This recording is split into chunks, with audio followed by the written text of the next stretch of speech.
What up, Instagram and YouTube? It's your boy Salty Red Corn, and I'm back with another ill-prepared knife video. Today I have a different type of video. I want to talk about what do I look for in an EDC knife, right? I've seen this trend going on, and I want to narrow this down. I want to do EDC fixed blades first, all right? There's lots of different factors, price, materials. I'm going to touch on all those different things. But first I want to tell you, if you haven't heard me say this before, I have a motto, right?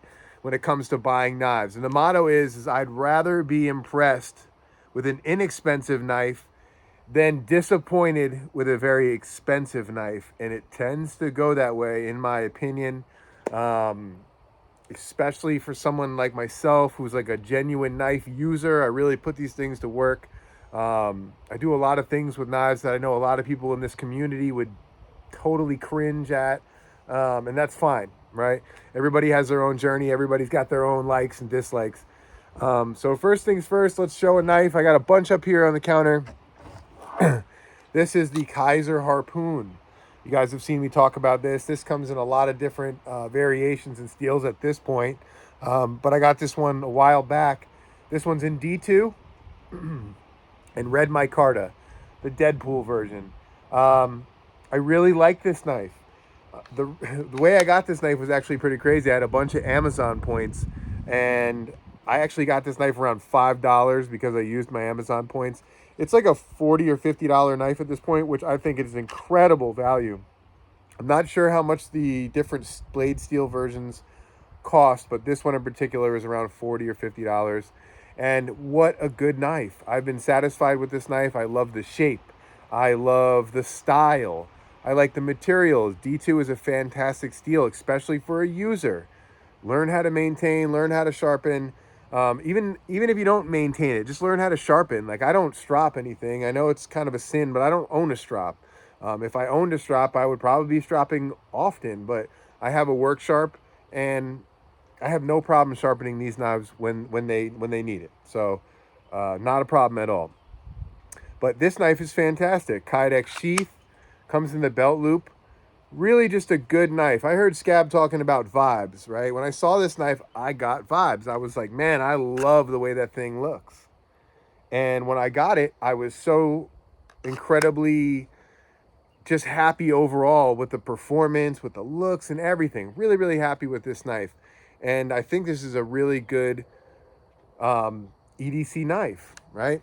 Another thing that plays a role in my decision would be size, right? I don't necessarily need a gigantic knife to carry around. I'm not doing Crocodile Dundee stuff during the week or anything crazy like that.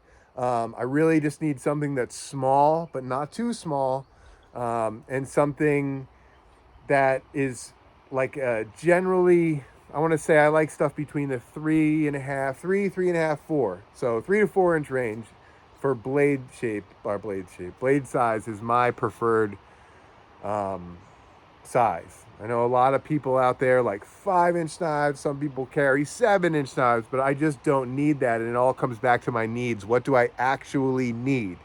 All right. I use my knives for from food processing. I scraped. For instance, today I carried a very tiny fixed blade. This is an Ostap Hell design from Civivi. I forget the name of this thing, but it's a tiny little scalpel. As you can see, my finger is bigger than the knife. So it's a very small knife, but I had a specific task for this knife. I was scraping excess paint and wood off of jam extensions on windows because we're retrimming the entire house. And so I figured that this little thin scalpel was going to get tight up against it. I didn't have any other big tasks. So this knife worked really good today. So I'm glad that I carried this tiny little fixed blade. It fits right in my pocket. I almost forgot it was there a couple times, and I had to remind myself, it's there, let's use it, right? So size is definitely a factor. I do enjoy some larger knives. I'm going to show 2 knives that were gifts to me, or one knife that was a gift to me. This was from Shield Arms. This is a Schrade SCHF12, right? You guys can look that up. It's 8CR13 MOV. It's really not the best steel, but I used the crap out of this thing when I was camping. I was batoning wood with it. You guys can see maybe there's a lot of red paint because I was using a red pipe from my jack to smash it, and it really held up. The edge is still super sharp, so they've obviously done a good heat treat on this HCR 13 MOV. Not really sure how expensive this knife is, but I'm almost 100% positive that it's around like $30. It might not be a conventional blade shape, but I kind of like it. I really like the way that this fell into the wood and I could baton and it would not slip out. It was definitely locked in, placed where it is. And just a really kind of a good beater knife, you know, especially if you're out in the jungle wrestling monkeys or something. I don't know. Materials are definitely a factor, you know, like when I think about a useful knife, I want to use like a good blade steel that's going to be tough. Something like this Bark River. This is the Bark River Little Creek. This is another small knife, but it really fits my hand well. It's got a nice thick spine, and it's got a very nice convex grind, and it's in 3V. So the materials are really, I consider 3V a very, very good steel for outdoor use. It's not super corrosion resistant, but that never bothered me once for any blade steel. Really nice polished micarta. You have nice fit and finish on this. I also like this leather sheath that it comes with. This is a fantastic little knife, and the materials are great. The price reflects that. I believe this knife is about $200. This is another gift from my buddy Shield Arms, along with that Schrade. I really cherish this knife, and I will always have this knife. Fantastic little knife. Other materials that I've been using and considering a lot are like MagnaCut, right? MagnaCut's kind of the best of all things right now, as for right now. I know that there's always going to be something better coming out. I don't think MagnaCut is the pinnacle and the peak. I think it could probably get better from here. But this is the Tactical Everyday Dad Kermode. No, Grizzlar. This is PVD coated, or I'm sorry, nano, some kind of nano coating. I've worn the coating down quite a bit, but I've really, really used this thing really hard. Scraping, prying, cutting. This is a tough knife. Super tough knife. G10, tritium, inserts, and really just a good feel, and it fits that size, right? I have large hands, but I don't necessarily need a gigantic knife. As long as it fits the hand comfortably and I can get my tasks done, I'm totally fine with a knife this size, and I prefer something like that. Another thing that's cool about this knife is it has jimping in several different spots. So when you are doing some kind of fine work like this, you have a place that you're not going to slip, whether you're using a gloved hand or whether you need to choke back and push with the thumb like this. Very, very secure. Let's talk about this, since I just noticed, like modes of carry, right? There's multiple different ways to carry this and carry knives. Depending on the size, I like to carry a knife on my side, you know, right around the 5 o'clock, or even at like the 3 or 4, somewhere between that spot is really nice for me, because I always have folders in my pocket, and I don't like the two to intertwine unless it's a really small knife like that Civivi we just looked at. But I also like horizontal carry, and I do not carry scout because I get hung up when I'm doing stuff. I always catch the seats or something. So I like to carry appendix up here. As long as I can fit my EDC pistol right next to it, I have both of those things at a quick access. I wouldn't consider it using a knife for self-defense. It's just not something that I'm into. You know, I know that when situations arise that you never know what's going to happen, but it's just not something that I would consider as, you know, for that task, right? I have other stuff for that. This is a really awesome knife. Also, materials. Let's keep going with materials. I don't always buy knives to use, even though I use the knives I buy. This knife I bought as kind of an heirloom piece from my buddy Daniel Sugi, and the materials are wild. You guys have probably seen this, and if you haven't, here you go. This is hand-forged Damascus steel from the Mackinac Bridge in his area. We have some sort of, I believe, ironwood. Then you have burl here that's been stabilized and colored, and reindeer antler. You know, I'm sorry, Santa. I don't know if this is one of your guys, but reindeer antler, and it's polished smooth. It's gorgeous.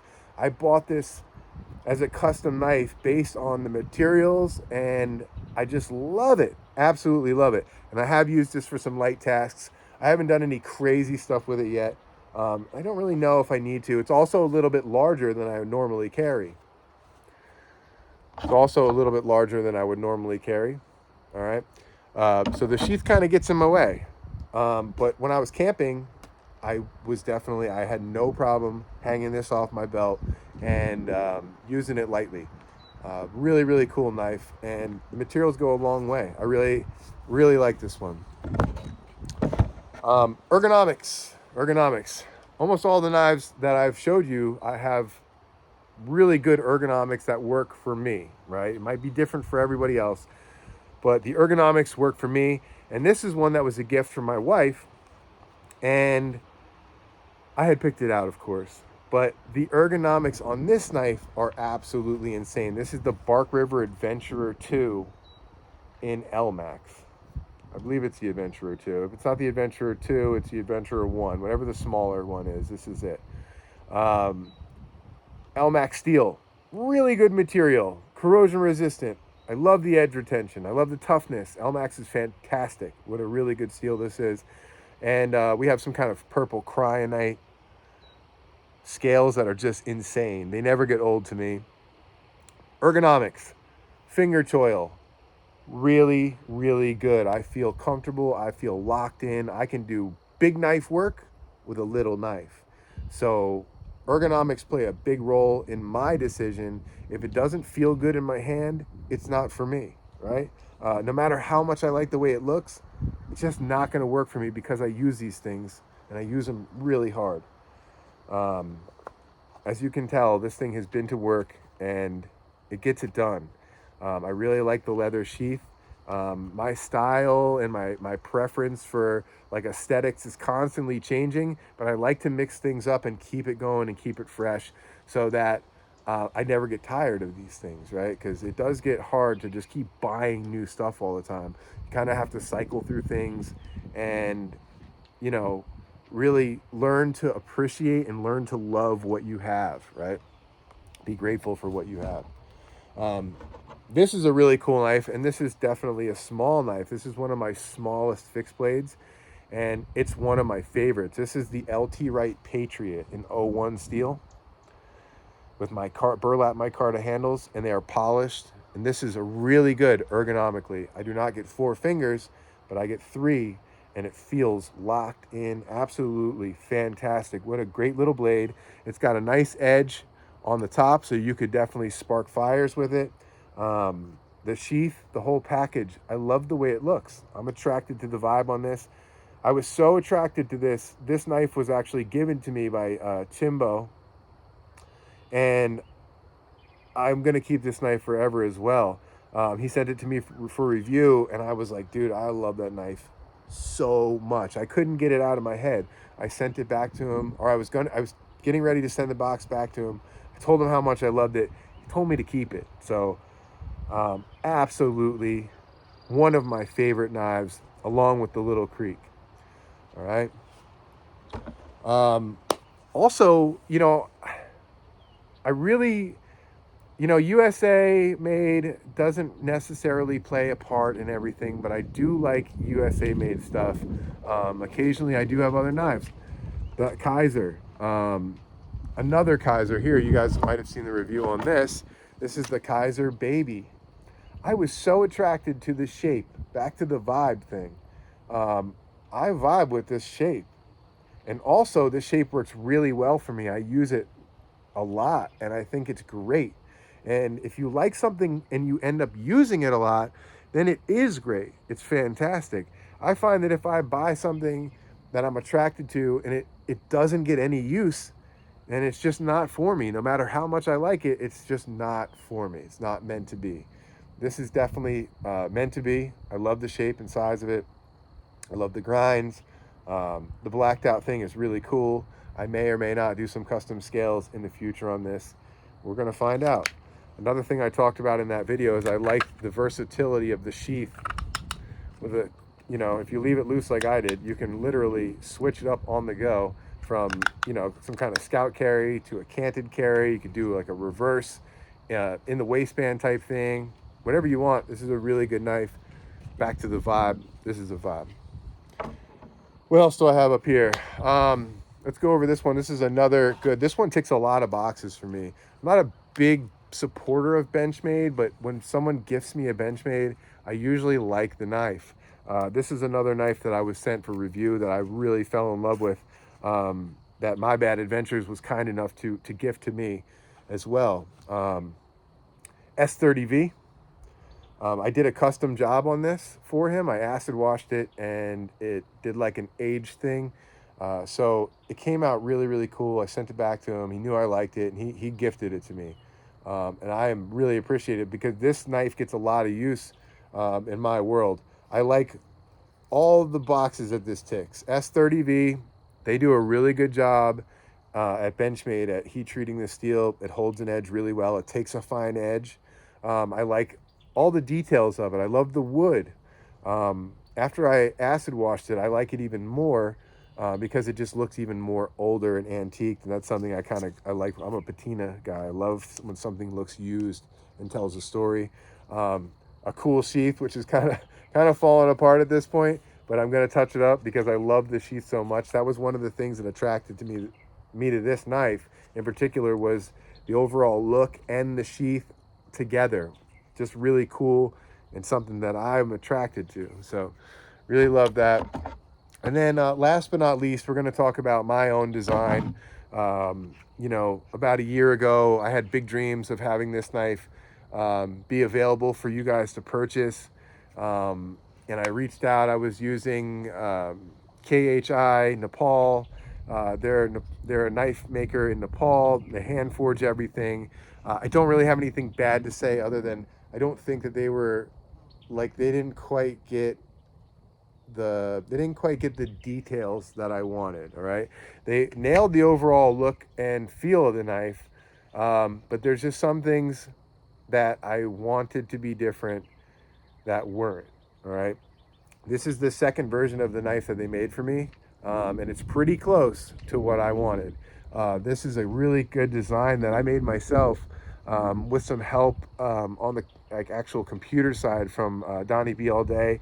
I sent him a drawing and he put it together, so it's something that they could understand over there.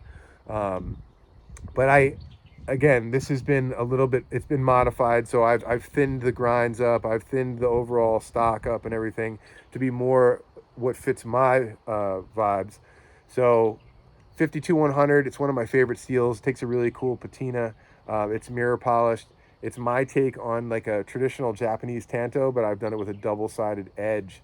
And these finger guards here, minimalist, and it's a really fantastic knife. It fits my hands really well.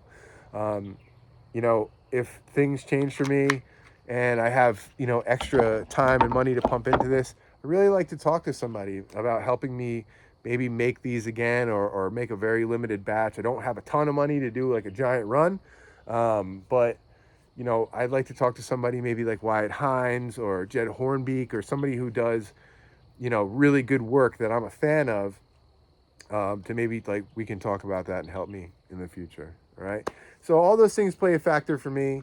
They're going to be different for you. So, you know, get out there, try knives, see what works for you. You're going to find out really quickly what works and what doesn't work. And let me know in the comments what was your favorite knife here and what's your favorite EDC fixed blade, what works for you.